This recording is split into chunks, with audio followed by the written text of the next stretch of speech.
한 여자가 하나님께 간절히 기도했습니다. 하나님, 100살까지 건강하게 살게 해주세요.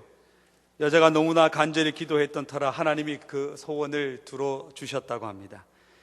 일단 100세를 보장받은 이 여자는 너무 기뻐서 100살까지 이제 살만한 여력이 되니까 이제 더 예쁘게 살기 위해서 큰 돈을 들여 완벽하게 성형수술을 했다고 합니다. 얼굴, 목, 가슴, 허리, 다리 등 구석구석 모든 것을 살피누고 정말 돈이 꽤 많이 들었다고 합니다. 그런데 그 다음날 여자는 그만 교통사고로 죽고 말았습니다.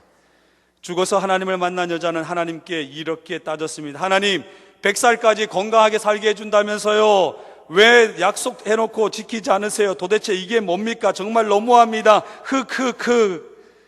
그러자 하나님이 매우 곤란한 표정으로 이렇게 말했다고 합니다. 야, 넌 줄 몰랐어. 얼굴의 어원은 얼 더하기 꼴이라고 하는 단어입니다. 얼이라고 하는 말은 그 사람의 사상, 마음, 생각을 의미하고 꼴이라고 하는 단어는 틀이라는 뜻을 갖고 있습니다. 다시 말해 좋은 얼굴을 만들려고 노력하면 좋은 꼴을 갖게 되고, 그래서 그 사람의 얼굴에서 향기가 드러난다는 겁니다. 미국의 제너럴 일렉트릭 회장이며 최고 경영자 중 한 분인 잭 웰치라고 하는 사람은 다른 사람이 아닌 당신 자신이 되라고 말했습니다. 인생을 살아가면서 자꾸만 다른 사람을 모방하려 들지 말고 당신 스스로를 존중히 여기며 자신을 아름답게 가꾸는 데 시간을 투자하라고 이야기했습니다. 오늘 특별히 임마누엘 찬양대 여러분은 얼굴도 예쁘지만 마음은 더 예쁜 것 같습니다. 그렇게 축복해줘도 얼도 예쁘지만 꼴은 더 예쁩니다. 우리 옆에 분에게 이렇게 축복합니다. 얼레리 꼴레리. 어느 의과대학 교수님이 학생에게 이런 질문을 했습니다. 여기 한 부부가 있습니다. 남편은 매독에 걸려있고 아내는 심장 폐결핵, 심한 폐결핵을 앓고 있습니다. 이 가정에 아이가 넷인데 한 명은 며칠 전에 폐결핵으로 죽었고 나머지 세 아이도 폐결핵에 걸려 별로 살 가망성이 없습니다. 그런데 폐결핵에 걸린 어머니가 그만 또 임신을 하고 말았습니다. 여러분이라면 어떻게 하겠습니까? 이 정도면 낙태할 충분한 이유가 있지 않겠습니까? 여러분이라면 어떻게 하시겠습니까? 이 아이를 낳아야 할까요? 아니면 낙태해야 할까요? 이 교수님의 질문 앞에 한 학생이 이렇게 대답합니다. 교수님, 이 아이는 당연히 낙태해야 합니다. 왜냐하면 태어나도 분명 죽을 것이 분명하기 때문입니다. 그러자 교수님이 그 학생에게 이렇게 대답합니다. 자네는 방금 베토벤을 죽였네. 그 어렵고 절망적인 상황에서 임신한 아이가 바로 음악의 거장 베토벤이었다라는 겁니다. 만약 그 순간 부모가 이 아이에게 낙태 수술을 했더라면 우리는 인류 역사상 가장 위대한 인물 중 하나를 또 잃어버렸을지도 모릅니다. 이 수업을 통해서 교수님이 학생에게 가르치고자 했던 것은 생명은 결코 쉽게 포기해서는 안 된다는 겁니다. 어떤 일이 있어도 생명을 다루는 의사는 쉽게 생명을 포기하지 말고 끝까지 생명을 지키라는 말이 있지요. 우리에게도 결코 포기하지 말아야 할 그 영혼 대상이 있습니다. 하나님을 믿지 않는 남편, 하나님을 알지 못하는 자녀, 임종의 때가 가까이 오나 구원을 받지 못한 부모들이나 내가 사랑하는 친구들이나 이웃 친지들, 그들에 대한 구원의 열정, 구령의 열정이 식어져서는 안 될 것이라는 겁니다. 여러분이 날마다 기도하는 그 영혼들, 그리고 그 기도의 제목들 낙심하지 않고 포기하지 아니하면 때가 이르면 반드시 거두는 은혜가 우리에게 있는 줄 믿습니다. 만약 오늘날 의료적 판단으로는 주저없이 낙태해야 한다고 결정 내릴지 모를 그 아이가 현대음악계의 거성이 되리라고 누가 상상이나 했겠습니까? 오늘 우리와 같이 부족하고 미련한 인생들, 아무 소망도 없고 희망을 발견하지 못해서 삶과 생을 포기하려고 했던 우리 인생들을 하나님이 이처럼 매일매일 귀중하게 쓰실 줄 누구나 상상했겠습니까? 이것이 바로 하나님의 전적인 은혜이죠. 그렇게 믿음의 사람은 어떤 경우에도 희망을 포기해서는 안 됩니다. 하나님 안에서 소망을 가지고, 하나님 안에서 희망을 가지고, 하나님 앞에서 꿈을 가져야 합니다. 비록 세상에서 의지할 마지막 끈가져 놓쳐버린 인생이라 할지라도 우리는 하나님 안에서 반드시 소망과 희망을 발견할 수 있어야 합니다. 이처럼 극심한 고통 속에서도 하나님 앞에서 소망을 가졌던 한 민족이 등장합니다. 바로 이스라엘 민족입니다. 이스라엘 민족은 자신들의 소망과 미래와 꿈을 이루기 위하여 오랜 시간 동안 기다렸던 사람입니다. 10년 아니요, 20년도 아닙니다. 100년도 아닙니다. 무려 430년 동안 그들의 꿈이 이루어지기 위해서 그들은 처절하게 몸부림치며 기다려왔습니다. 이스라엘 백성들이 430년 동안 애굽의 종살이를 하다가 드디어 해방되어 애굽을 떠나던 그날, 그들의 역사에 있어서 결코 잊지 못할 구원의 날, 축제의 날, 은혜의 날, 감격의 날이었습니다. 오랫동안 묶여 있었던 노예 사슬을 벗어던지고 그들은 이제 자유의 세상으로 힘차게 출발하게 됩니다. 그러나 우리가 알고 있듯이 그들이 기다리고 있던 것은 젖과 꿀이 흐르는 가나안 땅이 아니라 도저히 사람이 살아갈 수 없는 메마르고 척박한 황무지와 같은 광야였다라는 겁니다. 물론 처음에 그들이 광야에 나왔을 때에 이스라엘 백성들이 그 광야 앞에서 크게 두려웠던 것으로 보이지는 않습니다. 애굽에서 가나안까지 직선으로 가면은 200마일, 즉 쉬지 않고 달려가면 40일이면 갈 수 있는 길이었습니다. 그런데 그 40일이 그들에게는 무려 40년이 되어버렸습니다. 오늘 본문 17절에서 18절을 보면 하나님께서 가까운 길을 두고 홍해 쪽 먼 길로 그 백성을 돌려서 인도하셨다라고 기록하고 있습니다. 좀 원색적인 표현을 들자면 하나님이 그들의 백성을 빙빙 돌리셨다라는 거죠. 그 길이 바로 그들 앞에 놓여 있었던 광야 길이었습니다. 사실 우리는 우리 인생길에서 속전속결을 외칠 때가 참 많이 있습니다. 외국인들이 본 한국인을 보면 떠오르는 단어가 있답니다. 바로 빨리빨리죠. 뭐든지 빨리. 아마 여러분들 중에도 속으로 목사님 설교 빨리 하는 분들도 계시겠죠. 근데 집에 가봤자 뭐 특별한 것도 없으면서 말입니다. 참 좋은 시절요. 지금 이 자리에서 예배하는 저와 여러분, 이 시간이 우리 인생에 있어서 참 좋은 시절이 아닌가요? 많은 사람들은 남들보다 한 발짝이라도 앞서가기를 원합니다.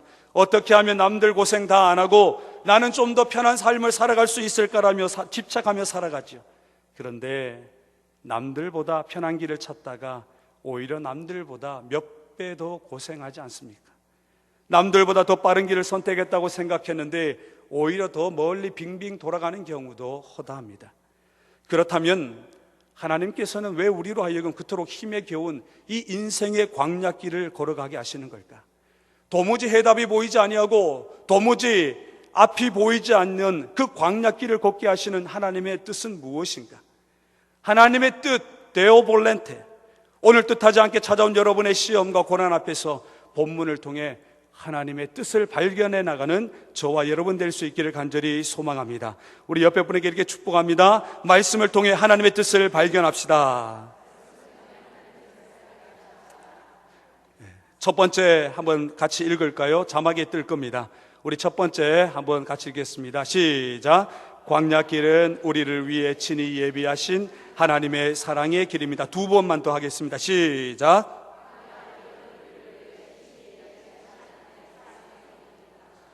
광야길은 우리를 위해 친히 예비하신 하나님의 사랑의 길입니다. 우리가 잠시 편협한 시선, 피상적으로 만약 생각한다면 하나님이 선택한 백성 이스라엘 백성들을 빙빙 돌리시는 장면을 보며 우리 하나님 참 재미있는 분이다, 아니면 좀 더 원색적인 표현을 따지면 하나님이 너무 잔인한 분이 아닌가라고 생각이 들 수도 있습니다. 그러나 오늘 본문은 하나님께서 그들을 40년 동안 돌리신 이유가 바로 그들을 사랑했기에 그들이 걸어가는 이 광야길이 사랑의 길이었음을 말씀하고 있습니다. 우리 17절 말씀을 합독하겠습니다. 17절입니다. 시작. 바로가 백성을 보낸 후에 블레셋 사람의 땅의 길은 가까울지라도 하나님이 그들을 그 길로 인도하지 아니하셨으니 이는 하나님이 말씀하시기를 이 백성이 전쟁을 하게 되면 마음을 돌이켜 애굽으로 돌아갈까 하셨습니다. 아멘.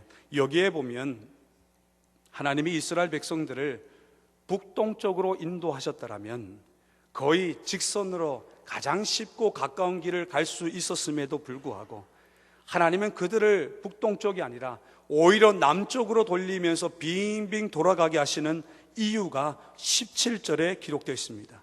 하나님이 그들을 광야 속에서 돌리게 하셨던 이유가 두 가지 있는데, 첫 번째, 전쟁을 피하기 위해서 블레셋과의 전쟁을 피하도록 그들을 돌리셨고, 둘째는 애굽으로 돌아가고자 하는 그 유혹의 마음을 차단하기 위해서 돌리셨다라고 이야기하고 있습니다. 만일 이스라엘 민족이 처음부터 전쟁을 치르고 어려운 일을 경험했다면 틀림없이 자신들이 애굽에서 출애굽한 것을 후회했을 것이고, 아직 가까운 거리에 있는 애굽으로 돌아갈 유혹을 받을 것이 분명했기 때문에 하나님은 그들을 돌리셨다라는 겁니다. 우리는 이러한 사실을 통해 하나님은 우리가 감당할 시험밖에는 주지 않는 분이라는 것을 깨닫게 됩니다. 그리고 이것은 분명 우리를 향한 하나님의 사랑의 표현이기도 하지요. 여기서 우리가 배워야 할 교훈이 있습니다. 우리가 그리스도인으로 하나님의 백성으로 인생의 길을 걸어가며 때로 그 길이 지름길이 아니라 멀고 험난한 길, 저 멀리 돌아가는 광야길처럼 느껴질 때 왜 내가 이 길을 걸어가야 되는지 도무지 이해가 되지 않고 어떤 방법으로도 해답을 찾을 수 없을 때에 우리가 믿음으로 고백해야 할 한 가지 사실이 있습니다. 그것은 비록 이 길이 내게는 험난한 길, 고난의 길, 돌아가는 길처럼 느껴지지만 주님께서 나를 사랑하셔서 나를 사랑하시기 때문에 이 길로 들어가게 하셨다라는 믿음의 고백을 요구하고 계신다는 겁니다. 이 길은 하나님께서 친히 나를 위해 예비하신 사랑의 길이다. 이 길을 걷도록 하시는 것이 하나님의 뜻이다. 이것이 바로 하나님의 섭리와 하나님의 주권을 인정하는 믿음의 사람의 고백이죠. 사랑하는 여러분, 잊지 마십시오. 우리에게는 어떠한 광야의 길을 걸어갈 수 있습니다.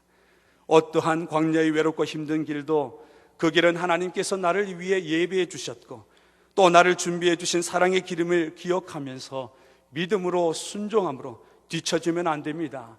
그 자리에 주저하면 안 됩니다. 뒤로 물러가면 안 됩니다. 우리는 힘차게 앞으로 나아가는 믿음의 군병들이 되어야 할 것입니다. 우리 옆에 분에게 이렇게 축복합니다. 당신에게 허락하신 광야의 길은 하나님께서 준비하신 사랑의 길입니다. 하나님이 당신을 너무도 사랑하십니다. 아멘. 믿음으로 고백하셨습니까? 두 번째, 뜻하지 않게 찾아온 이 우리의 인생의 길은 연약하고 부족한 우리를 단련시키는 하나님이 준비하신 특별한 훈련장이라는 겁니다. 한 성경학자가 말하기를 이스라엘 백성이 애굽에 빠져나오는데, 애굽에서 출애굽하는데 하루가 필요했지만은 이스라엘 백성 안에서 이 애굽이라고 하는 것을 빼내는 데는 무려 40년이 걸렸답니다. 이 말은 이스라엘 민족이 애굽을 빠져나오는 것도 중요하지만은 더욱더 중요한 것은 430년 동안 애굽에 종살이하면서 그들에게 배어 있었던 노예 생활, 과거의 모든 생활로부터 이제 자유로워지는 것, 이것이 더 중요하다는 겁니다. 물론 과거는 우리가 현재를 보다 더 넉넉하고 풍성하게 살아갈 수 있는 인생의 길이요, 또 지침고 또 안내서가 될 수 있습니다. 그러나 너무 우리가 과거에 너무 집착하다 보면 장차에 도래할 영광스러운 미래를 내다보지 못하고 소망 가운데 미래를 향해 달려가지 못하도록 만드는 장애물이 되기도 합니다. 사랑하는 성도 여러분, 우리 종합교회 10년 전에는 20년 전에는 이랬는데요, 그 말 할 필요가 없습니다. 지금이 중요한 것 아닙니까? 미래가 중요한 것 아닙니까? 물론 과거를 통해서 타산지석으로 삼아서 장차보다도 영광스러운 미래를 준비하는 것도 필요하지만 오늘 그 과거 때문에 우리가 묶여 있다고 한다면 장차 하나님이 허락하신 젖과 꿀이 흐르는 가나안 땅에 들어갈 수가 없다라는 겁니다. 우리 속에 있는 이 노예 근성, 우리 속에 있는 실패감, 우리 속에 있는 이 좌절감, 안 된다고 하는 부정적 시각들을 빼내기 위해서 하나님은 40년이라고 하는 그 특별한 훈련장을 그 이스라엘 민족에게 허락하셨다라는 사실입니다. 흥미로운 것은 이스라엘만 그런 것이 아니었습니다. 노아도 그랬고 모세도 그랬습니다. 엘리야도 그랬고 예수님도 그런 특별한 훈련장에서 훈련을 받으셨습니다. 우리는 인생을 살아가면 누구나 광야를 지나죠. 어떤 사람은 40일의 짧은 광야 체험도 합니다. 어떤 사람은 40년이라고 하는 보다 긴 광야 체험을 통과하기도 합니다. 아니, 더 이상도 될 수 있습니다. 하지만 분명한 것은 그 누구도 광야를 지나지 않는 사람은 단 한 사람도 없다라는 겁니다. 누구나 다 그런 인생의 광야를 지나갈 수밖에 없다는 거죠. 그런데 우리로 걷게 하시는 그 광야는 우리에게 고난과 고통과 아픔을 주시기 위한 곳이 아니라 연약하고 부족한 우리를 혹독하게 단련시키는 하나님이 준비하신 특별한 훈련장이라는 것을 기억해야 합니다. 우리를 정금과 같이 만드시고 모든 불순물들을 다 빼내시도록 하는 하나님의 축복의 훈련장이라는 거죠. 하나님 왜 우리 교회에 이런 시대를 주셨습니까? 우리 속에 있는 모든 불순물들을 다 빼내기 위해서입니다. 하나님 왜 우리에게 고난을 주십니까? 내가 그렇게 잘못한 것이 없는데 내 인생이 왜 이렇게 답답합니까? 해답이 보이지 않습니까? 아직도 우리 속에 정금으로 만들어지기에 불필요한 이 불순물들이 남아있어서 우리로 하여금 보다 창조적인 미래를 계획하지 못하도록 막고 있기 때문이죠. 그러면 이 광야를 지내는 동안 우리에게 도대체 어떤 구체적인 훈련이 필요할까요?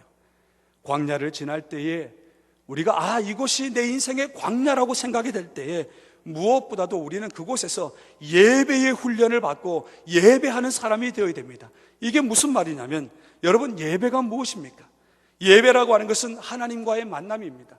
물론 신학적인 용어로는 하나님의 계시와 인간의 응답이 만나는 곳이 바로 예배지만은 우리가 보편적으로 알고 있는 예배에 대한 의미는 하나님을 만나고 하나님을 바라보고 하나님을 갈급해하고 하나님을 찾는 곳이 바로 예배이죠.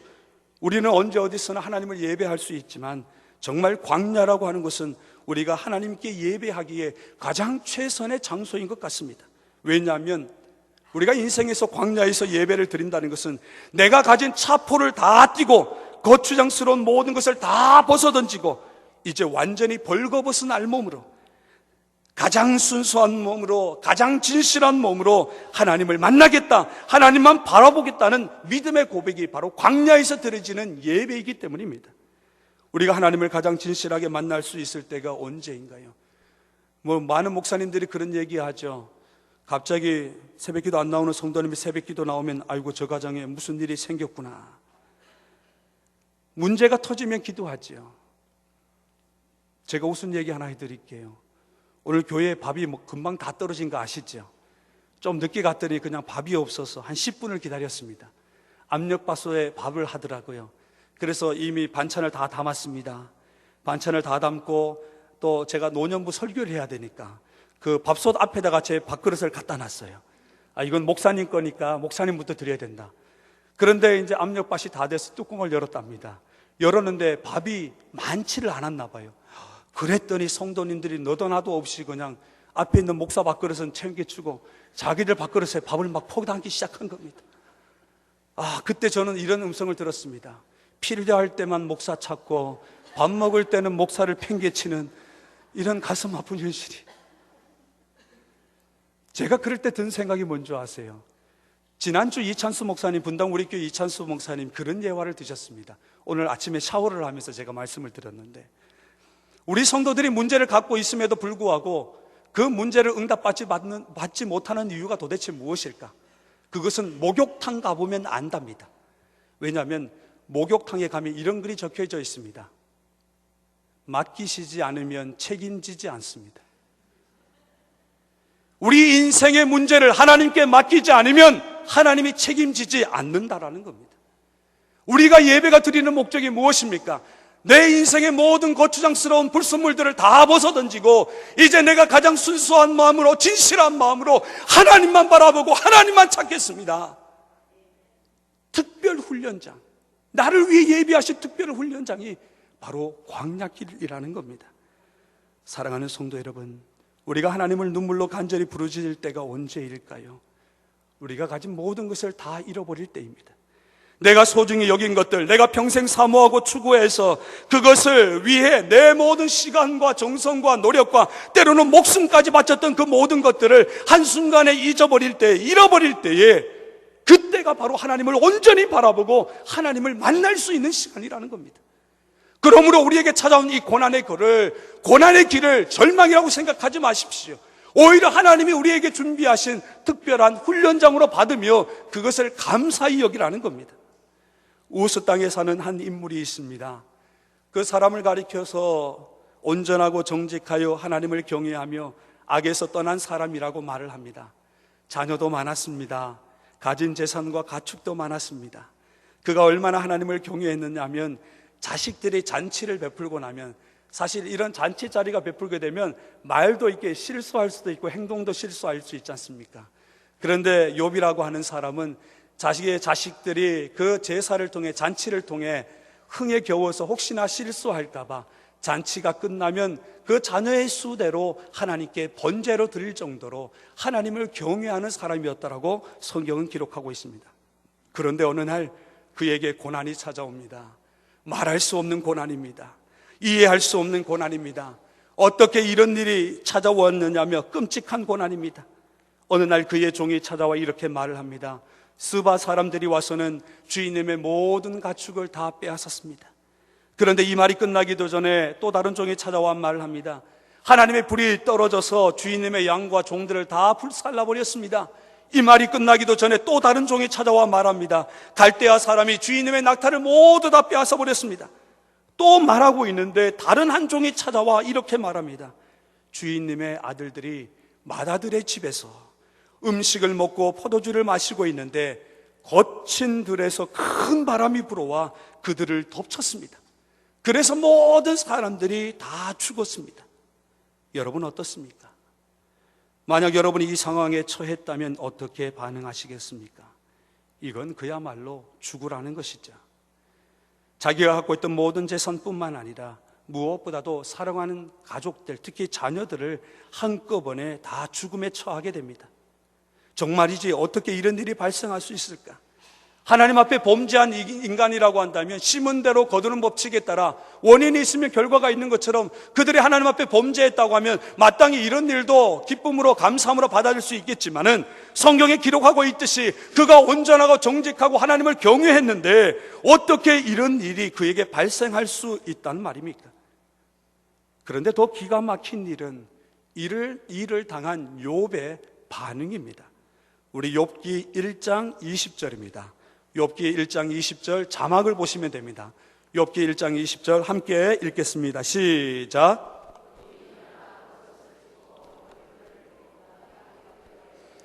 다시 한번 시작.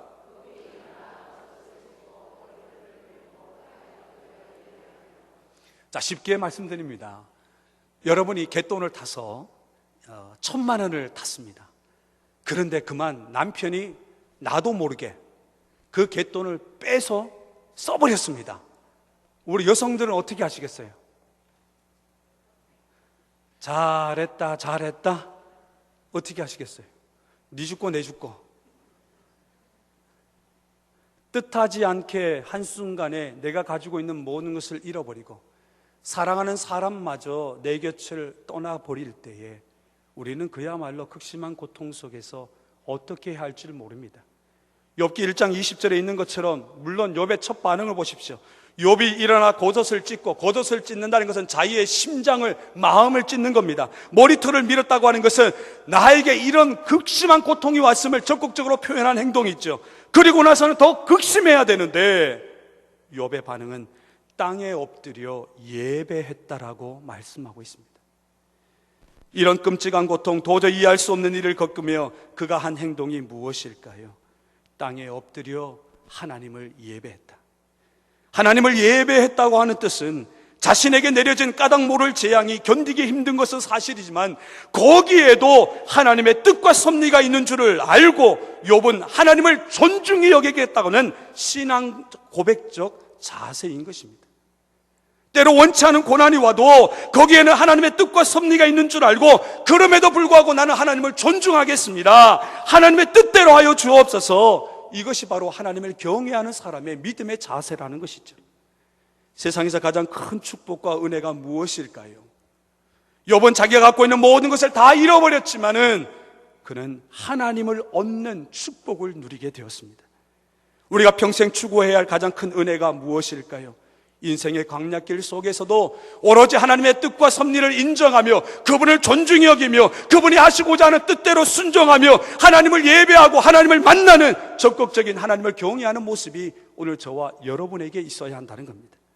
사랑하는 성도 여러분, 인생이라는 광야길을 통해 우리에게 허락하신 그 고통의 길이라 할지라도 하나님께서 그곳에서 나를 특별히 훈련시키는 훈련장임을 기억하면서 믿음으로 나아가는 성도님 되시기를 축복합니다. 우리 옆에 분에게 축복합니다. 하나님께서 당신을 정금과 같이 만드시기 위해, 불순물을 다 빼내시기 위해 특별 훈련장을 준비하고 계십니다. 믿음으로 들어가시기 바랍니다. 도망가면 안 됩니다. 마지막 세 번째, 오늘 본문을 통해서 우리에게 주시는 하나님의 뜻이 무엇일까?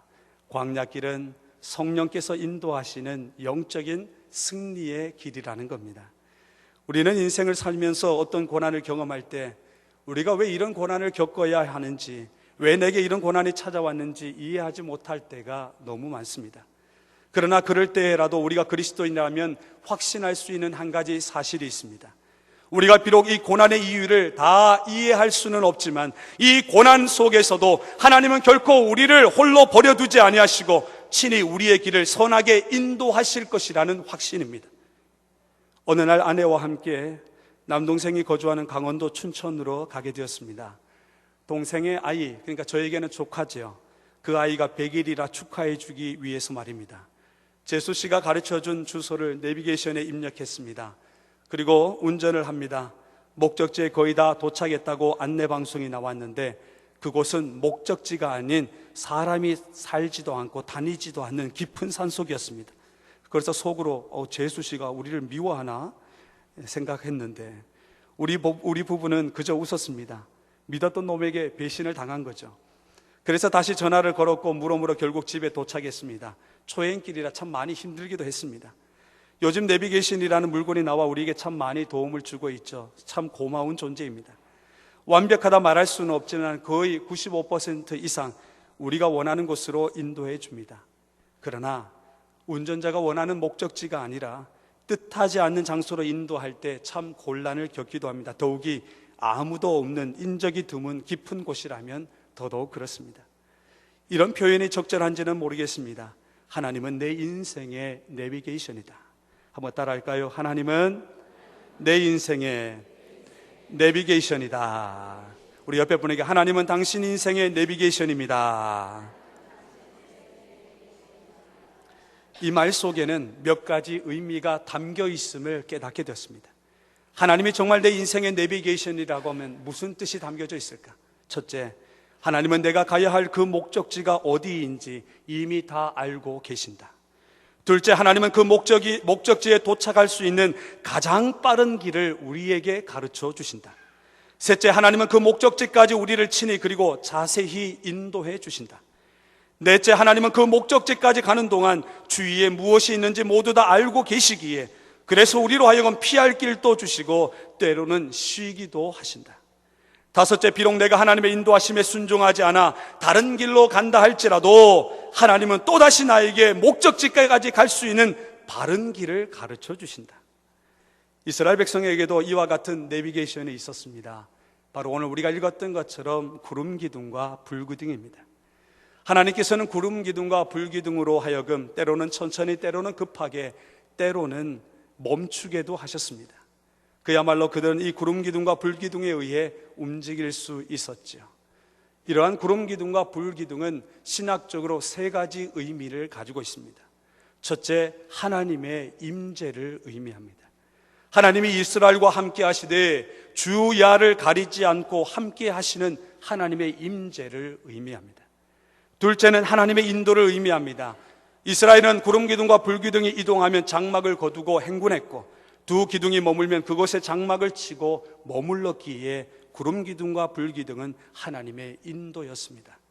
세 번째, 구름 기둥과 불 기둥은 하나님의 보호를 의미합니다. 구름 기둥은 광야의 뜨거운 태양으로부터 저들을 보호했고 불 기둥은 밤의 추위와 맹수의 습격으로부터 저들을 안전하게 보호해 주었습니다. 그렇게 오늘 우리 모두에게도 이런 낮에는 구름 기둥, 밤에는 불 기둥이 우리 앞에서 결코 떠나지 아니하고 또 여러분의 삶의 목적지까지 친히 앞서 인도해 주시는 그런 은혜가 여러분이 있길 간절히 축복합니다.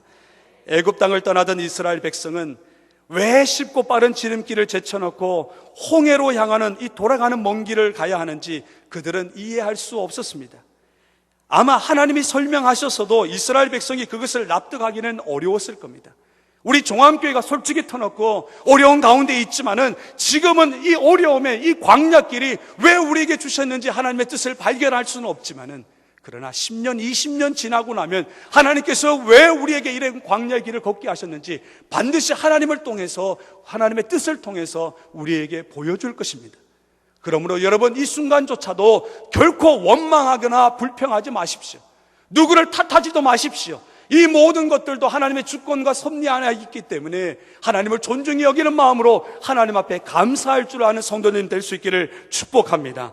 우리 21절, 22절 말씀입니다. 출애굽기 21절, 22절 시작. 여호와께서 그들 앞에서 가시며 낮에는 구름 기둥으로 그들의 길을 인도하시고 밤에는 불기둥을 그들에게 비추사 낮이나 밤이나 진행하게 하시니 낮에는 구름 기둥, 밤에는 불기둥이 백성 앞에서 떠나지 아니하니라. 아멘.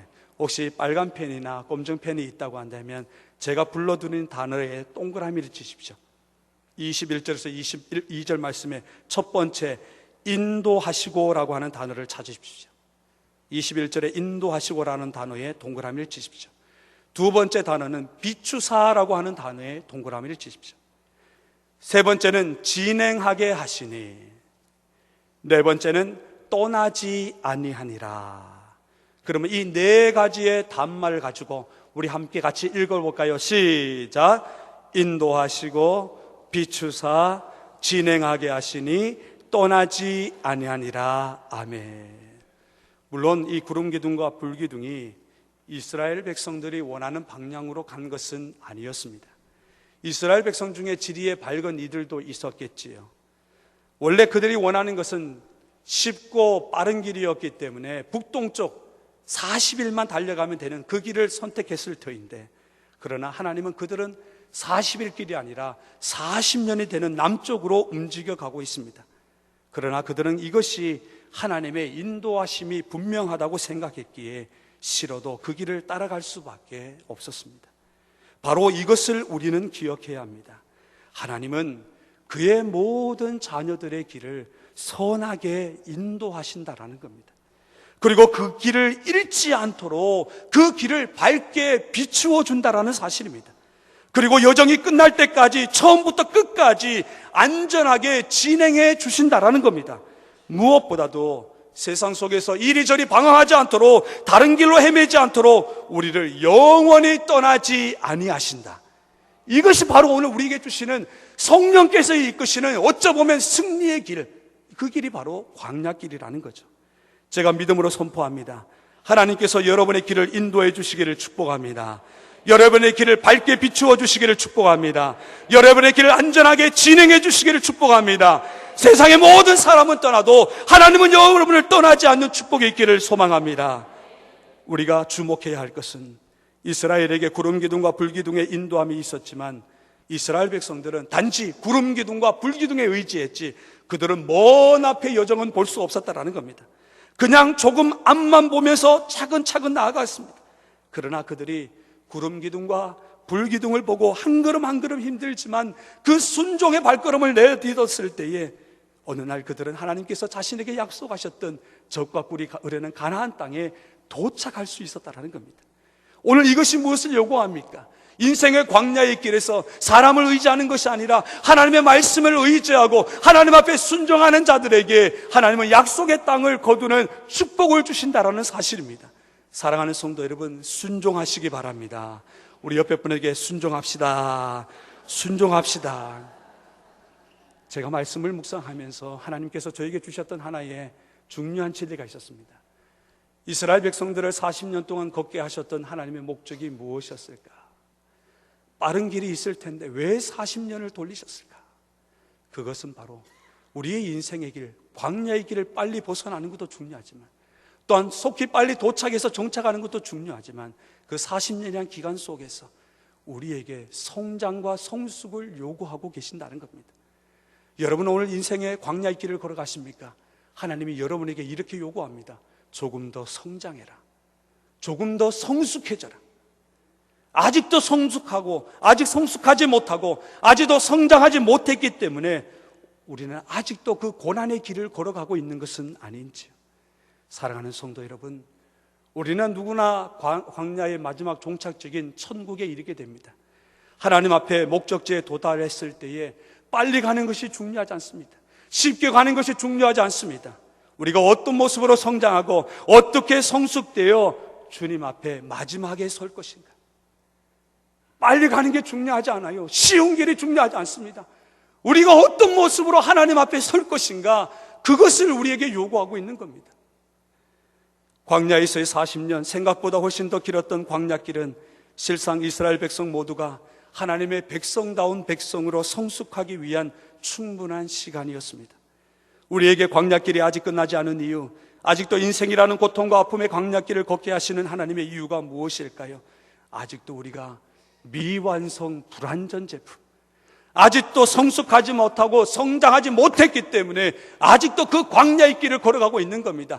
교회 탓할 필요 없고, 목사님 탓할 필요 없고, 교회 여러 개 탓할 필요 없습니다. 오늘 저와 여러분이 하나님 앞에 성장하지 못하고 성숙했지 못했기 때문에 이런 광야의 길을 우리가 걸어가고 있는 것 아니겠습니까? 하나님은 오늘 광야의 길의 경험을 통해서 우리에게 이렇게 말씀합니다. 편한 길로 하나님 없이 혼자 달려가는 것보다는 고난의 길을 가더라도 낮에는 구름 기둥, 밤에는 불 기둥으로 그 길을 앞서 인도하시는 하나님을 쫓아가는 것이 몇 갑절 더 복이 된다. 하나님이 함께 하셔야 합니다. 사랑하는 성도 여러분, 한번 따라 할까요? 하나님, 내가 이 광야길에 들어선 이유를 이제야 알겠습니다. 이 길은 하나님께서 내게 베푸신 사랑의 길입니다. 이 길은 하나님께서 우리 교회에 베푸신 사랑의 길입니다. 아멘. 나를 단련시키고자 마련하신 축복의 훈련장이고, 무엇보다도 이 광야길은 고난과 절망과 슬픔처럼 보일지 모르지만 깊이 들어가면 그곳에서 하나님을 예배하고 하나님을 만날 수 있기 때문에 우리 인생의 최선의 길인 것이죠. 성령께서 함께 하시는 가장 안전한 길, 가장 승리의 길이 바로 그 광야길이라는 겁니다. 그 광야길 속에서도 하나님의 뜻을 구하며 하나님의 말씀에 순종하며 힘차게 앞으로 달려가는 우리 귀한 성도님의 발걸음이 될 수 있기를 주님의 이름으로